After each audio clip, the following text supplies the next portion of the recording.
We have just a few more thoughts and ideas regarding changing up your fire giants.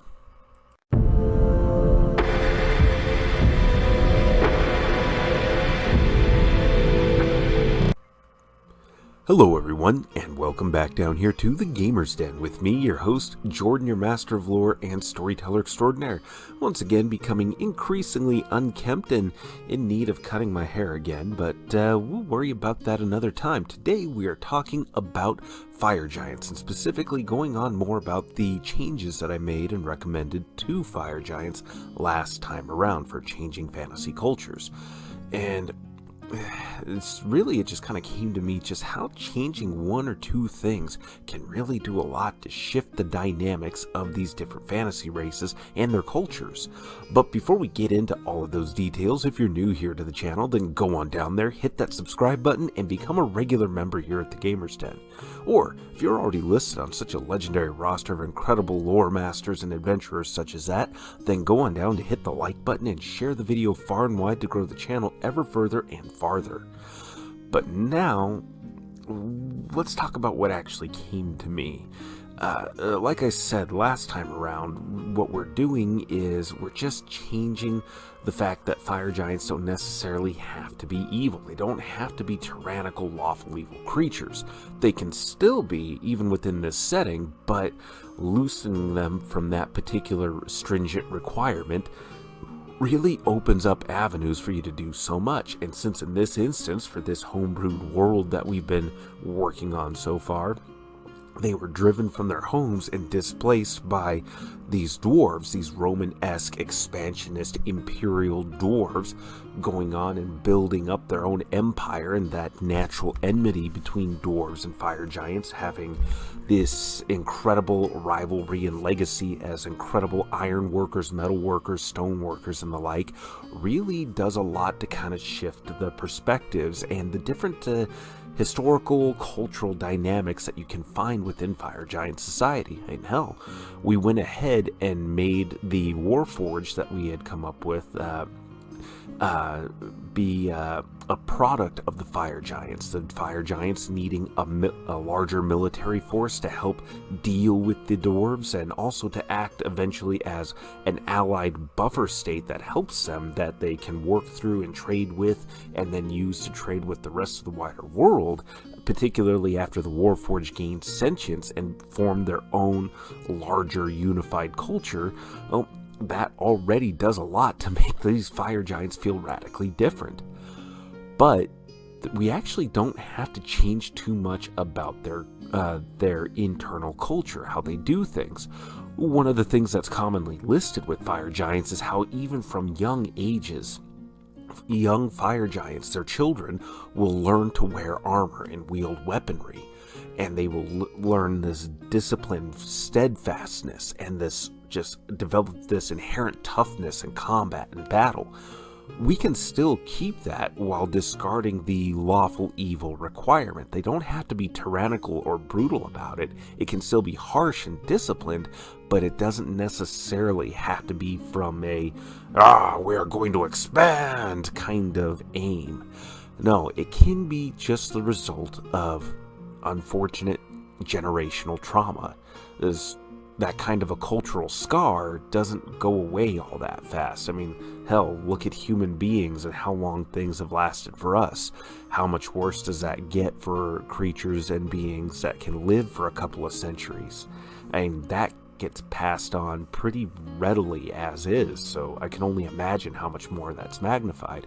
So in this instance, not only is this a means of shoring up their numbers, training their children from a young age to be able to fight, but it's also a response meant to try to keep them alive.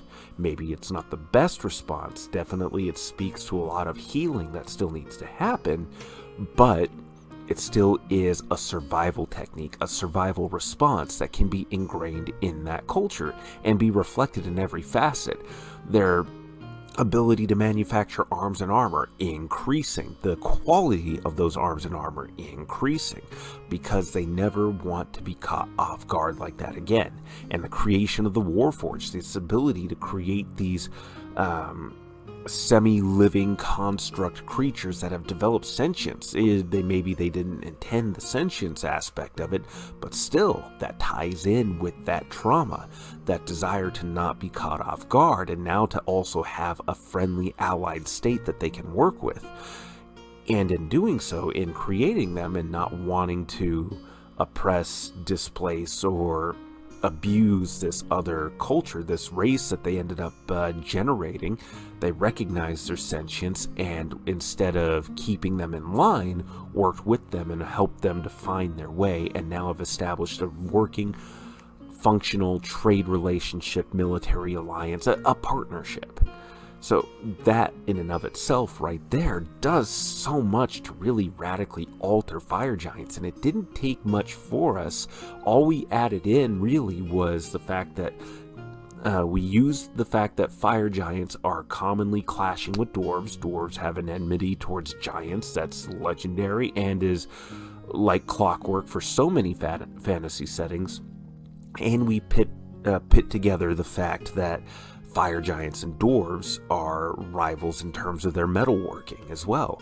So fire giants just simply being displaced, when you think about it and reflect on what that means for a culture, for a society, for a people, how that can alter so much, and the kind of scars that sort of thing can leave, that really does a lot to alter and shift what that culture looks like without actually changing some of the bare bones aspects of it.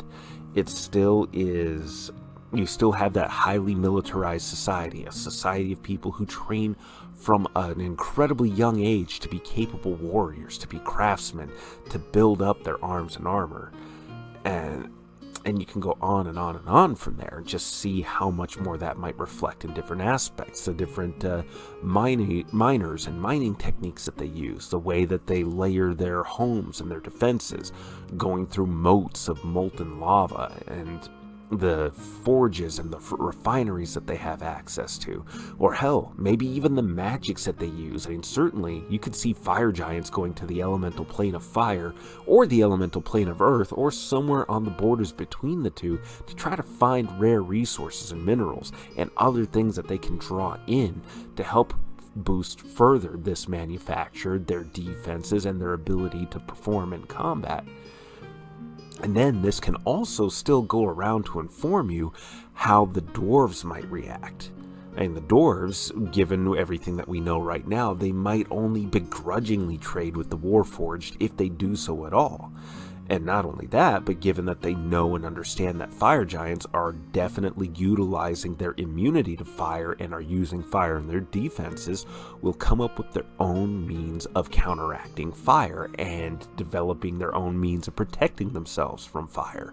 So these might incorporate quite a bit more in the way of frost magics. And God, can you just imagine Roman legion dwarves wielding frost magics and the like, clerics of deities from these mountaintops, these snow and ice-covered peaks, calling down the wrath of their ancestral gods.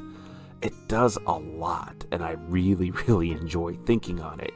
And as I mentioned before, my brain gets to be a little bit of a tangly web. You can see how all of these different threads start to interconnect, and hopefully I'm helping you with homebrewing your own worlds, or even if you're just taking these details and using them for yourselves, I certainly hope you're doing that.